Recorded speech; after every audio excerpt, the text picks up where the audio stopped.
Supreme Court asks Centre to consider convening of high-powered committee headed by the Prime Minister for appointment of CBI Director after the government tells court that the meeting will be convened after the 2nd of May. The Supreme Court observes the in-charge arrangements for CBI Director cannot go on any further. Meenakshi joining us with more. Meenakshi, if you can help us understand this new directive coming from the top court to the centre.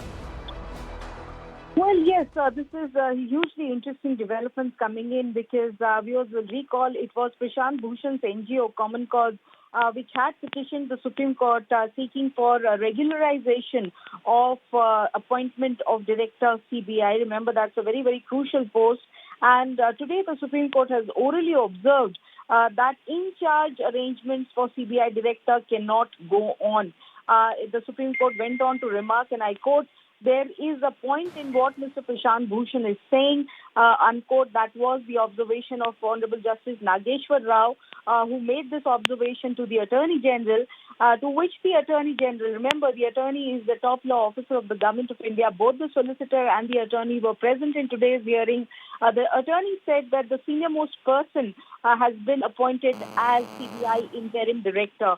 To which we heard opposition coming in from Mr. Solicitor General Tushar Mehta as well, who went on to state as to how unscrupulous public-spirited citizens are making accusations left, right and centre against individuals and institutions. The solicitor also termed the arguments of Common Cause NGO petitioner in this case as being absurd. However, the Supreme Court has said that it will hear the matter next Friday. But clearly this is a situation which is very, very surcharged because remember, even earlier we have seen considerable controversy being generated vis-a-vis the appointment of Director CBI, and that controversy, it seems, has not yet been finally settled because the Supreme Court is seized of the matter. It will hear it forthcoming Friday, but at the same time, the observations of the Supreme Court assumes a lot of import because we are talking about a position which is that of Director CBI, and the Supreme Court is of the opinion, prima facie, as far as observations go,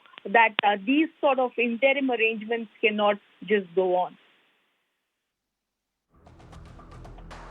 All right, interim arrangements cannot go on further, and therefore there has to be new steps taken in that direction to make sure that a high-powered committee is convened, headed by the Prime Minister for the appointment of CBI Director. Thanks for joining us, Meenakshi.